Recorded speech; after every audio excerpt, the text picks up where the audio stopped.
Episode 4 of The Bad Batch is titled Cornered, and aptly so. The remaining members of Clone Force 99 are forced to make a pit stop on the nearest planet to resupply their ship, get some food, getting a little hungry in there, and make some repairs. Wrecker is literally starving. I mean, look at the size of this guy. Of course, he needs more food right now. Immediately, I think he's going to start eating one of the members of the Bad Batch. You know how he had the headaches in the last episode? I reckon the headaches are going to lead to him wanting to eat the crew members of the Bad Batch because he's so hungry.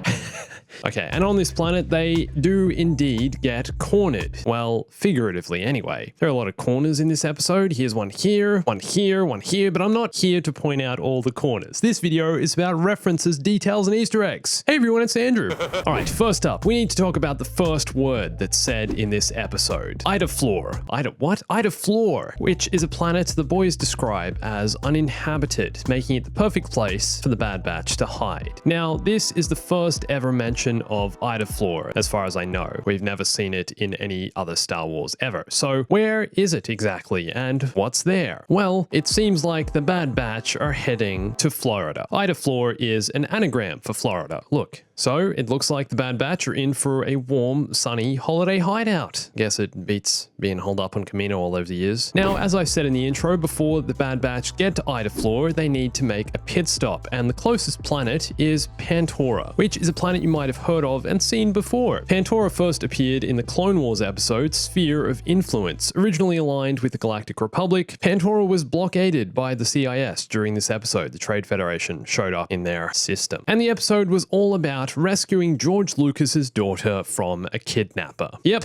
that's right, this guy here is an animated George Lucas. Not Luisky Papanoida was a background character in the Senate played by George Lucas in Revenge of the Sith. So that's where we've seen these blue people before, and the Clone Wars is where we've seen Pantora. You'll also notice as the Bad Batch's ship heads down to Pantora, there are a few other planets behind Pantora, and that's because Pantora is actually a moon in orbit of Plutonia, which I think is the blue one way at the back there. It's a snow planet. All right, so at the end of the opening scene, we get one of the most obvious, ridiculous, terrible transitions you'll ever see. What is this bar wipe thing? This is like a Windows Movie Maker transition. Seriously, guys, in the editing department, Bad Batch. We all know Star Wars has those classic crappy wipe transitions, but this thing has gone way too far. What's with the bars? This is terrible.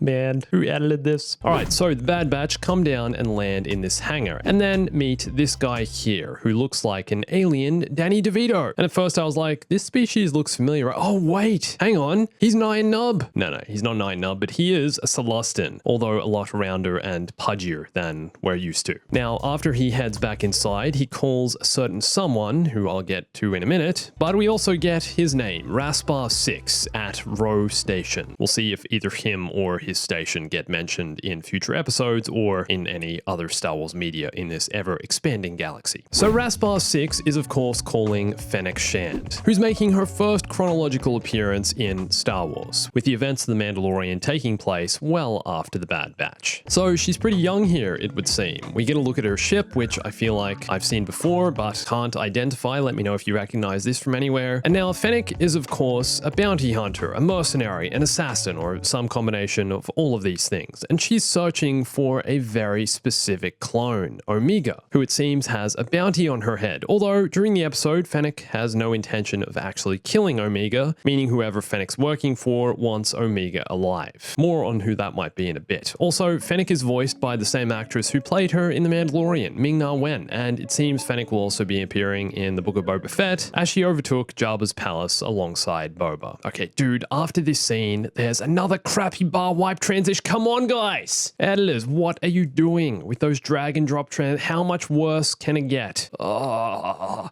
Alright, so the Bad Batch are trying to get some of their belongings together to sell for food, and Wrecker complains to Hunter that you can't sell that explosive, it's our last one. Probably wants to eat it, he's so hungry. And this explosive is similar to those used by Chewbacca and Han Solo in The Force Awakens, which they use to place all around Starkiller Base to blow the place up. And they're called pyrodentin explosives. Look, this is a pyrodentin.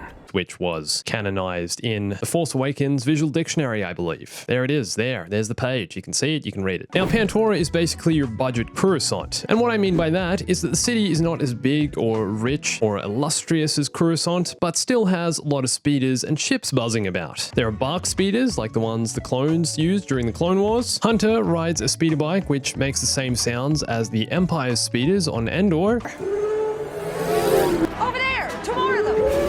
The bikes the police ride look kind of similar to the one Dooku rides on Geonosis in Attack of the Clones, and there are a lot of ships and speeders which look really similar to those on Coruscant in Attack of the Clones, when Anakin and Obi-Wan chase bounty hunter Zam Wesell through the city streets. A lot of comparisons can be made between that scene and this one here, very likely inspired by Attack of the Clones, which is the most underappreciated Star Wars movie ever, which is why I made a video about it the other day. You should totally check out in the top right hand corner. It's full of memes. Master? It must be because the archive has been erased.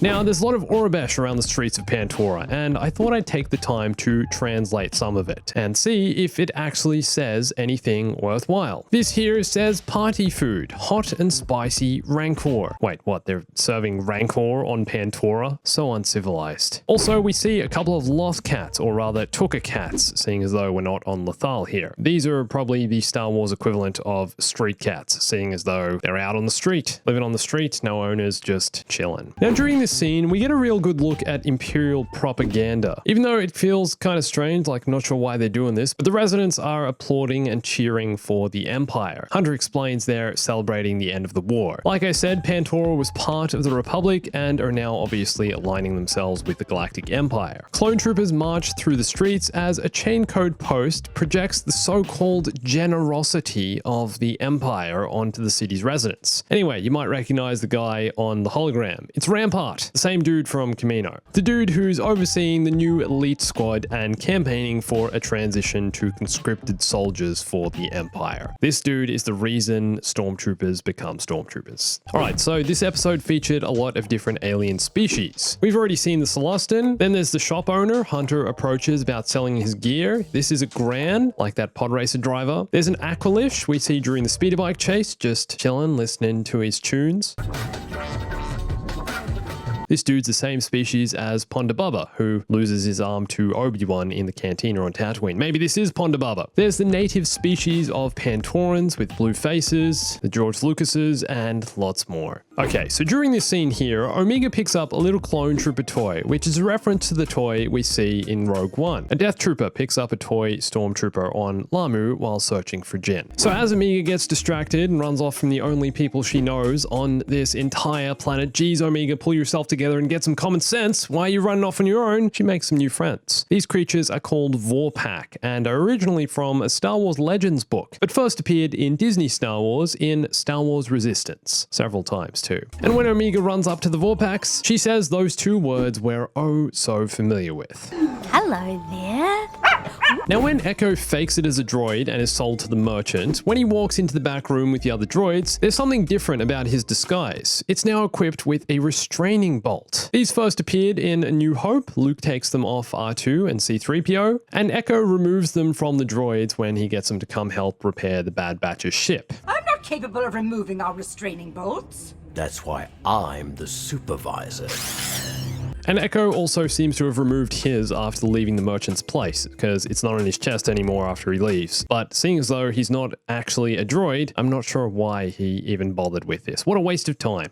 Next up, I want to draw your attention to the surveillance cameras used in the city streets. These are the same as those used in A New Hope on the Death Star. Now that Pantora is an Imperial-occupied planet, I'm assuming that the cameras are of Imperial design, although they could, just be surveillance cameras. Generic model. One thing I found really strange about this episode was how Fennec was able to defeat Rekka so easily. You might remember in the last episode how Rekka was complaining of headaches after the ship crashed. There was no mention of that here. It seems like he's gotten over his headaches. Headaches, but I'm wondering if he's still a bit off his game after hitting his head last episode, and then it also being slammed into the wall here. Still waiting for that Order 66 chip to kick in, and then Rekkas gonna eat everyone. We'll see. But seriously, I don't know how Fennec defeats him so easily. Literally just pushes him aside and that's it, she runs away. Rekkas down. Down and out for the count. Alright, so just as Hunter steals some poor dude's speeder bike, two speeders come into frame with the Orabesh taxi on top. They have yellow taxis on Pantora. What is this, New York? I guess it is a city planet, but there are more of these taxis flying through the city streets during the chase sequence, and it seems lots of people like to use the taxis on this planet. Okay, one last thing is the ending. Fennec talks into her comlink and says, The target got away,